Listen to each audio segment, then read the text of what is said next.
9.1 Lesson 3 Sequences.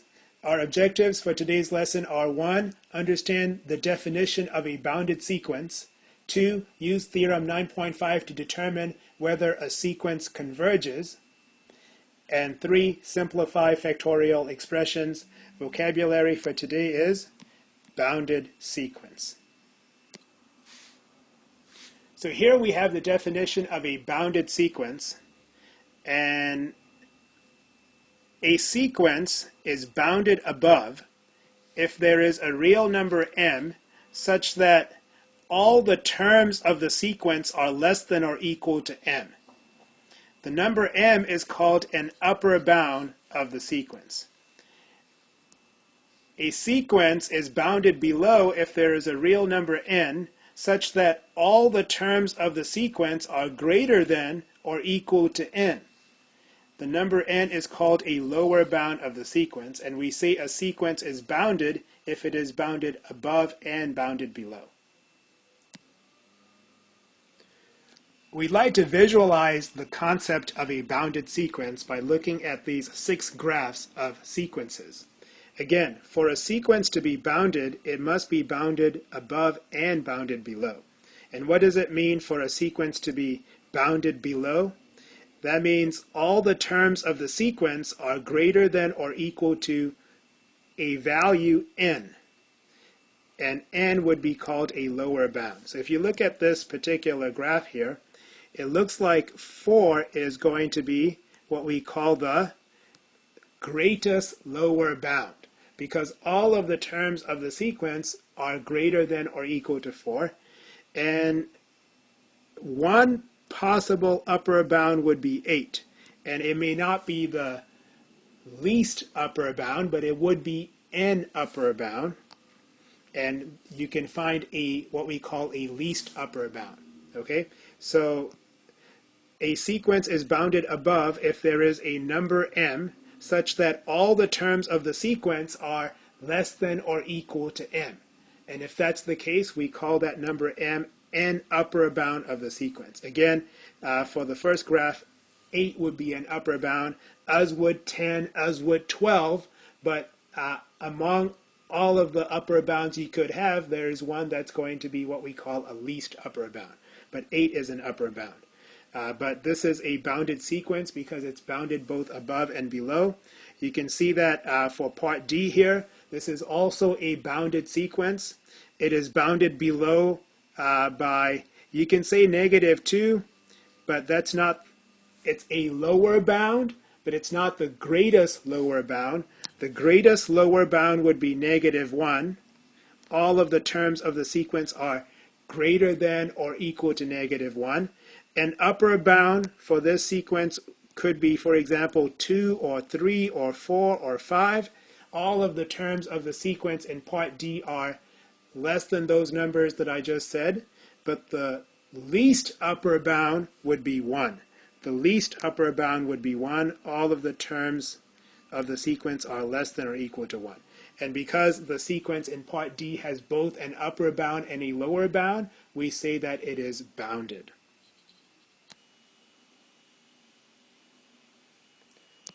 So we just looked at the definition of a bounded sequence, and now we're going to take a look at a theorem, Theorem 9.5, to determine whether a sequence converges. Before we look at Theorem 9.5, we'd like to look at what we learned a couple of days ago, the definition of the limit of a sequence in Theorem 9.1. These are very direct ways of finding the limit of a sequence and determining if a sequence converges or not.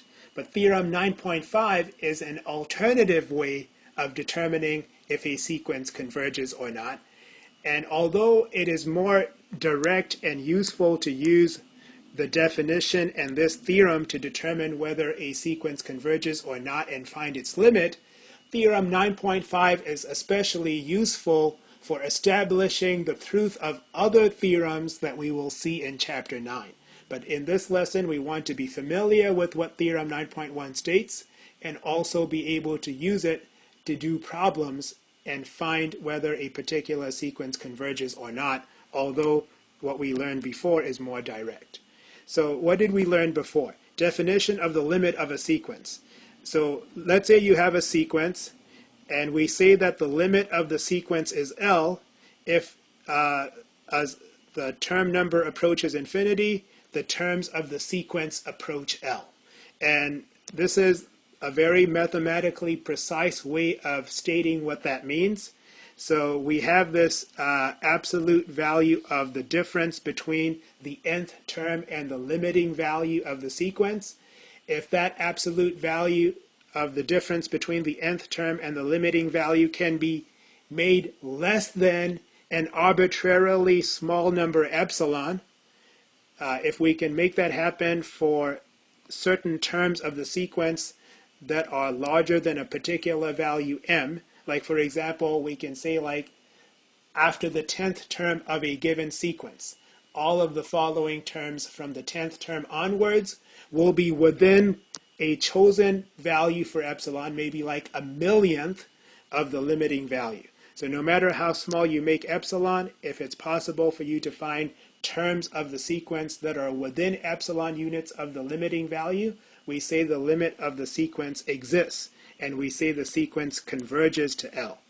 If this does not happen, we say the sequence diverges, and in Theorem 9.1, what we looked at was how to determine the limit of a sequence. So you look at the corresponding real valued function f of x, and if the limit of the corresponding real valued function as x approaches infinity is L, then the sequence having the same rule must have the same limit. So here we have Theorem 9.5, and we also have the proof of the theorem as it is presented in the textbook. So the theorem states simply this. It's stated as a conditional statement, so you've got if followed by the hypotheses and then followed by the conclusion. So if you have a sequence that is both bounded and monotonic, then it must converge. It's as simple as that.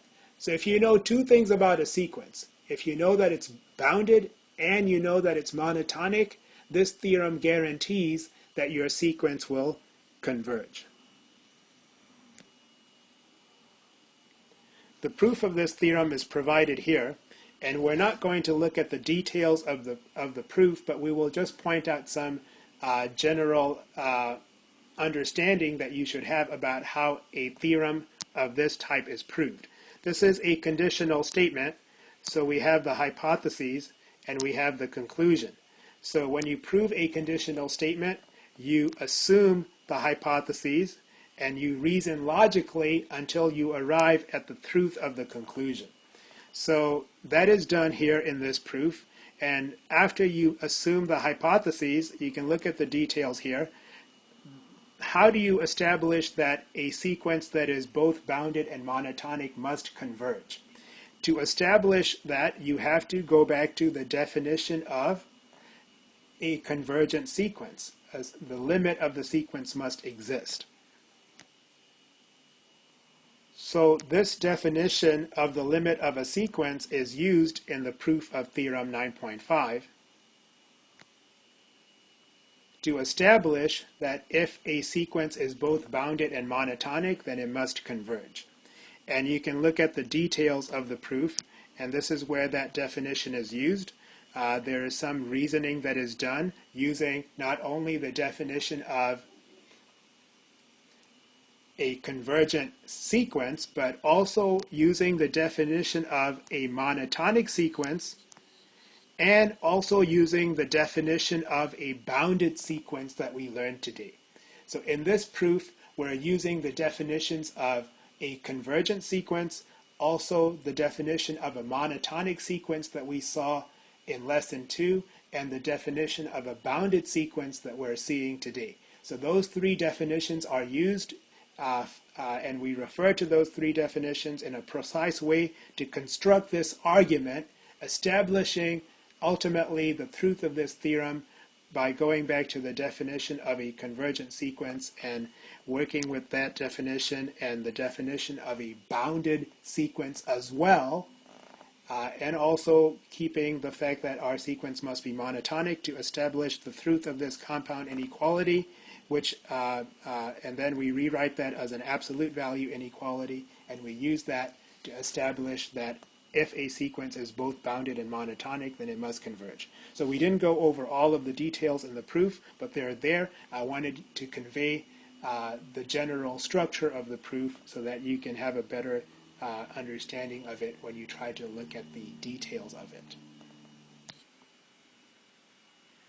So we have number 98 here, and the instructions are use theorem 9.5 to show that the sequence converges. So what do we have to do? For this sequence, we have to show that it is both bounded and monotonic. If we can establish that this sequence is both bounded and monotonic, then by theorem 9.5, it must converge. So we're going to begin by showing that it's monotonic, and then we will make an argument to show that it must be bounded. Okay? So we're going to begin by showing that this is monotonic. So this is like a review. This is a review of what we did yesterday. So you may want to begin by just writing the first couple of terms to see what is going on with the sequence. So if you write, let's call this sequence a sub n. So you can write a sub 1 is equal to 4 plus 1 over 2 to the first, or 4.5. And a sub 2 is equal to 4 plus 1 over 2 to the second, which is 4, or 4.25. And a sub 3 is equal to 4 plus 1 over 2 to the third, which would be 1 over 8. So this is 4n 1/8. So based on the first three terms of the sequence that we have here, we expect this sequence to be monotonic. We expect that this is a non-increasing sequence because we see that the terms are getting smaller and smaller. But we have to establish that this is true for all n greater than or equal to 1. So to do that, we're going to algebraically compare an arbitrary pair of successive terms. So a sub n would be 4 plus 1 over 2 to the n. How does that compare to a sub n plus 1? 4 plus 1 over 2 to the n plus 1. Well, you can subtract 4 from both sides of this inequality, and that will leave you with 1 over 2 to the n. Is that greater than or equal to 1 over 2 to the n plus 1? And this is for n greater than or equal to 1, where n is an integer. So what we can do next is rewrite the right side of the inequality. We can write that as 1 over 2 to the n times 2 to the first. This is using a property of exponents. You have a product of two powers with the same base, and so you can add the exponents to get 2 to the n plus 1. So this is just another way of writing 2 to the n plus 1. Now you can multiply both sides of the inequality by 2 to the n, and 2 to the n is going to be positive for any n, so you don't reverse the direction of the inequality symbol. You can now go ahead and multiply, and this was what you will have, and you will now have 1 is greater than or equal to 1 over 2 to the first, which we know to be true. And because this last inequality is true, the other inequalities are equivalent to it, so the very first one must also be true, establishing that our sequence here is monotonic. So we have established that our sequence is monotonic, but now we have to establish that our sequence is bounded. And only then can we conclude by this theorem, Theorem 9.5, that the sequence must converge. So how do we establish that our sequence is bounded? To establish that this sequence is bounded, we have to refer to the definition of a bounded sequence. So what does it mean for a sequence to be bounded?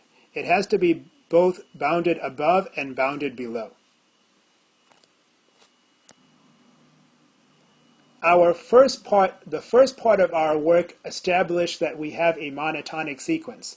It is a non-increasing sequence. We can also say that it is a decreasing sequence. the terms are getting smaller and smaller as we go forward in the sequence. So we have, in fact, a monotonic sequence that is decreasing. And because we have a monotonic sequence that is decreasing, the very first term of the sequence must be the greatest term of the sequence. So the very first term of the sequence would be the least upper bound. So what we may say is our sequence, which we will notate as A sub n, is a decreasing sequence.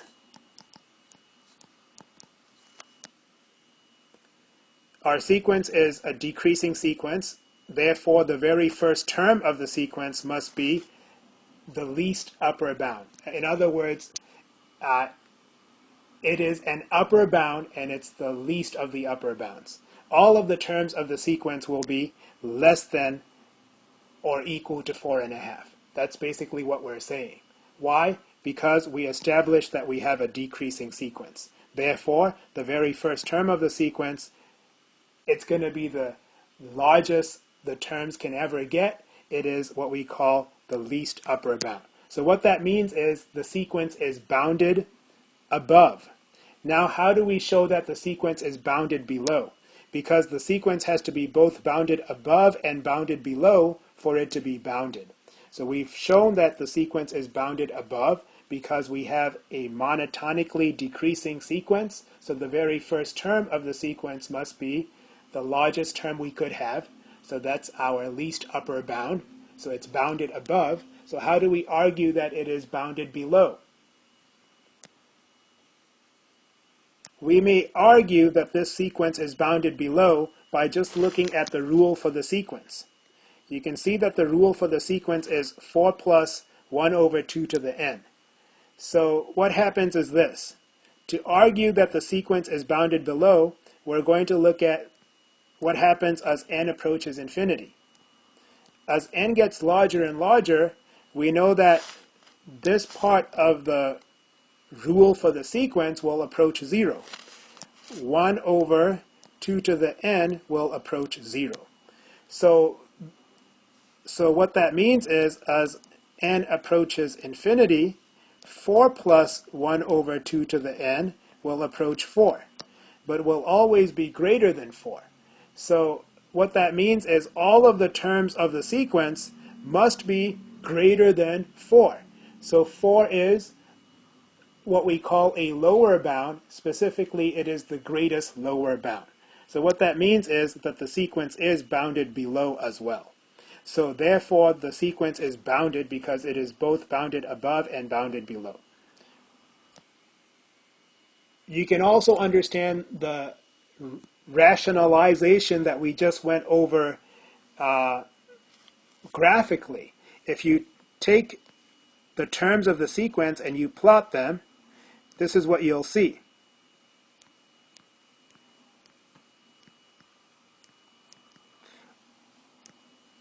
All of the terms of the sequence will be between 4.5 and 4.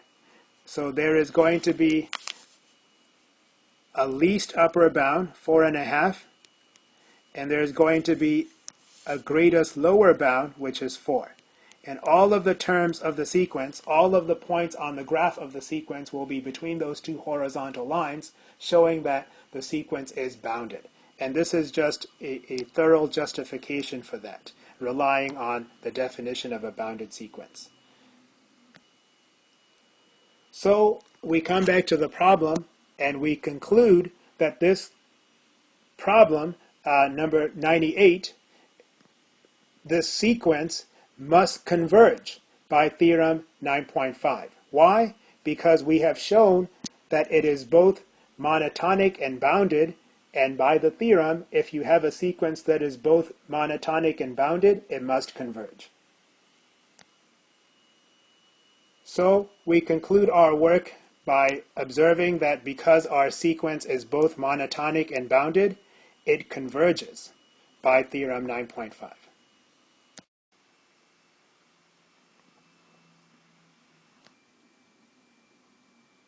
So we just looked at an example where we used theorem 9.5 to determine whether a sequence converges. So theorem 9.5 again states that if a sequence is both monotonic and bounded, that it must converge. So now we're going to go ahead and take a look at our last objective for today, simplifying factorial expressions. How do we simplify factorial expressions, such as the ones that we see for numbers 31 and 33? We have to begin by defining what n factorial is. So if you have n factorial, what does that mean? It means you start with the number 1 and you multiply the integers, consecutive integers, from 1 all the way to n. And so on until you get to n. So you'll have n minus 2, n minus 1, until you get to n. So for example, if you have 10 factorial, that means you have 1 times 2 times 3 times 4, and you keep going until you get to 8, and then 9, and then 10. If you have 8 factorial, that means you have 1 times 2 times 3 times, and you keep going until you get to 7, and then you stop at 8. Now 1 factorial would be just 1, and 0 factorial by definition is also equal to 1.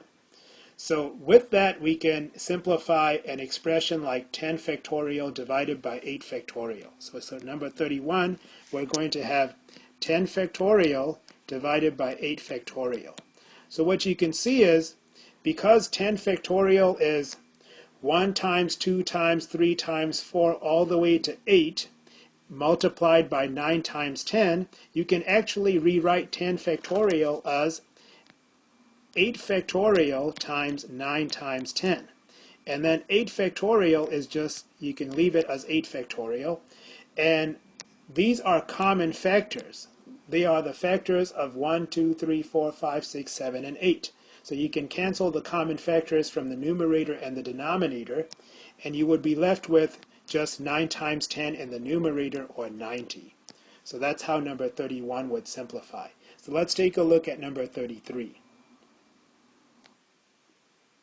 As you're working with factorial expressions, as you gain experience, you'll be able to skip some of the steps that I'm going to demonstrate for number 33.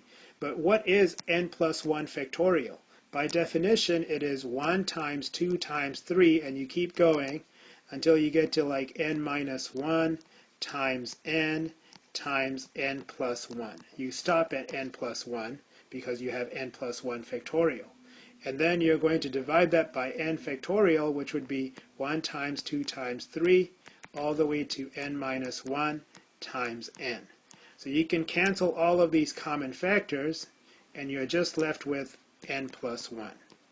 Now, if you understand this, you don't necessarily have to write these two steps, or write this step here, because you can just see that what you have here would be n plus 1 factorial in the numerator would be n factorial times n plus 1 divided by n factorial. So the n factorials will cancel, and you're just left with n plus 1. That's how you do that. Now, to make it more concrete for you, I can give you a couple of examples with a particular value chosen for n. So suppose n is equal to 6. So if you choose n is equal to 6, this expression would become n factorial in the denominator, which would be 6 factorial, and in the numerator you'll have n plus 1, or 6 plus 1, which would be 7 factorial. And how does that simplify? We know that 7 factorial is 1 times 2 times 3 times 4 times 5 times 6 times 7, which would be 6 factorial times 7 divided by 6 factorial. And of course, the 6 factorial will cancel, and you're left with 7. And what is 7? It is n plus 1, because n was chosen to be 6. So again, you can do this with another value of n. You will see that your answer will be n plus 1. And we just did that generally because we understand the definition of factorial, and we're able to rewrite n plus 1 factorial as n factorial times n plus 1, and we're able to cancel the common factor of n factorial that's in the numerator and the denominator. So today we looked at 3 objectives. We began with understanding the definition of a bounded sequence, and then we used a theorem, Theorem 9.5, to determine whether a sequence converges, and we also looked at simplifying factorial expressions.